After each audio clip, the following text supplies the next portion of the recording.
Hello and welcome to this week's episode of Dichotomy. For those that don't know me, I'm Di Jones, a transformational coach, and I'm here to help women just like you to navigate this beautiful thing called life. For those that have been here before, welcome back, and for those that are new to this channel, a big warm welcome to you, and I hope that the content that I share would be valuable to you in your journey. If there's anything that I can do to assist or any information that you may like me to focus on, please leave it in the comments and I'll be more than happy to do an episode on what you're focusing at this point in time. Now in today's episode, I thought I might share with you some of my own mistakes and learnings along the way. Even coaches, even people who do this work all the time helping others, we still make mistakes along our own journey. So I thought I'd pick up 3 things that I noticed recently in the last 4 weeks while travelling throughout North Queensland and share with you what it looked like when my brain finally kicked into realising it and how I could have worked with that quicker and easier to make my journey through that particular day or situation that little bit easier. So the first one today was as we drove into Mount Isa. So we've been travelling on the Queensland Music Trails, which travelled from Charleville all the way up to Mount Isa. It's been a fabulous road trip and a fabulous series of music events. But as we arrived in Mount Isa into the Caravan park there, I had this uneasy feeling coming up within me. It was a case of just feeling something's not right, but I couldn't put my finger on it. And it was almost like the energy around me was different, but I couldn't navigate what that meant. So I sort of said, there's nothing obvious. I'm being silly. I'm feeling something that doesn't exist. Okay, we do that all the time. And in the first day, there was nothing that went wrong. And we were booked in there for 4 days, and that night there was a group of people who stayed up a bit later than others and made a little bit of noise, but nothing that you would consider out of the ordinary for a group of people living in close proximity to each other in a caravan park. Now, that feeling grew the next day though.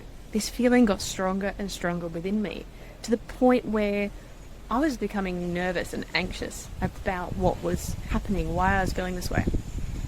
On the second night, I was looking forward to going to bed early, and instead of going to bed early, I sat there and listened to a group of people who were staying in the caravan park get the bottles out, and then they started to get rowdy and argue, and then the fights and the yelling started.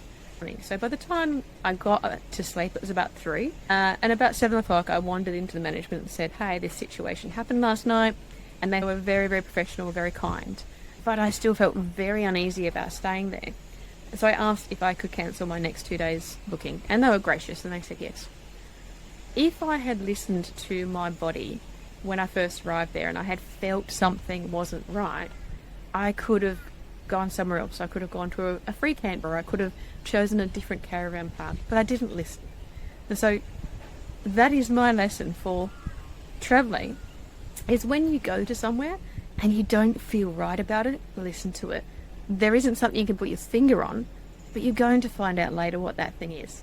And whilst there was no physical danger to me, it was an uncomfortable night listening to fights and aggression and things going on around me. So that's example number 1 for you, and I'm sure you can probably relate to that one and probably have many, many examples of where you've felt that way and not done something about it in the past. Now the second example is when I was driving into this beautiful Agnes Waters, which is the area you see behind me at the moment, and I've been travelling with my brother for the last 4 weeks. Love him dearly. He's my older brother, but really sometimes he's the younger brother.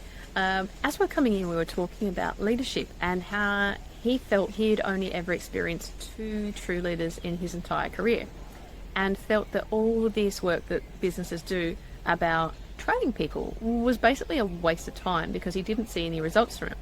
And now, I beg to differ on that, and I had suggested some things about how people can develop their leadership skills, and I had seen evidence of it. Now, he refuted that, basically shut me down and said, no, just totally disagree.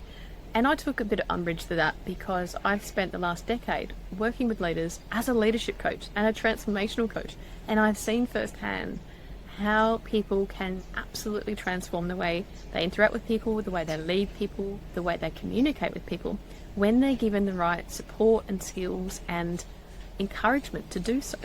So my experience of leadership and leaders and how they can actually change, and the experience of their teams has been really positive, but his experience has been very negative.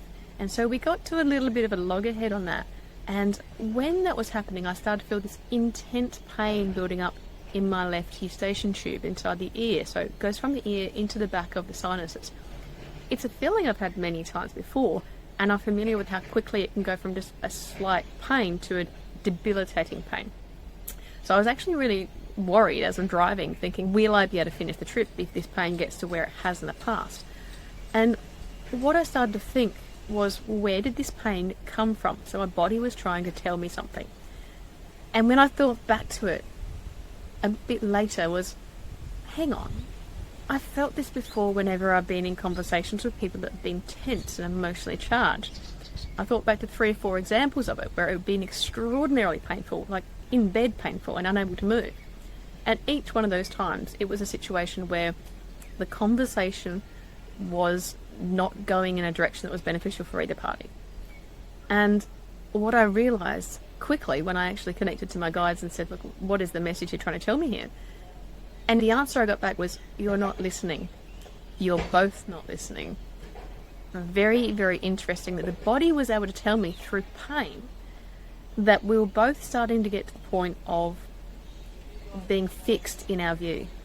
And that taught me that in the future, when that comes up, it's a really quick message to me to say, stop, listen, think about what that person is saying and feeling before wanting to be heard. Now, it's all training I'm aware of and I know these things, but obviously I fell into the trap, as all of us do as a human being, of wanting to be heard and not listening enough. So there's a second example of how our body's wisdom is so much, much greater than ours. And when we get in our autopilot, we forget where we're at, we forget that we have to listen to all of our senses, including the esoteric ones, and we can actually interact with other people on a better basis when we do. The body is wiser than the mind. And the third example today is about animals. So my brother and I are travelling with my lovely old blue heeler called Spud. He's 10-year-old. I adopted him with my ex about 5 years ago. And there he goes right now. He was basically being abandoned by a gay couple that had owned him for the first 4 or 5 years of his life. He was very, very poorly behaved and had predatory aggression towards other animals and was basically uncontrollable. Over the last few years, I've been working with him to help him get over many of those behavioural problems. But the one that I haven't been able to master just yet is when another dog comes up to him unexpectedly, he goes into a fear response, which translates into aggression.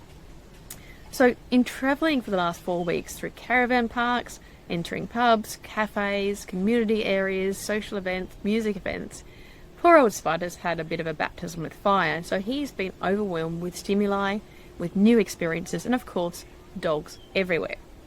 On the whole, he's been a pretty good little guy, but he's had his moments, and recently a dog came up to him and we ended up in a fight at Rivervale.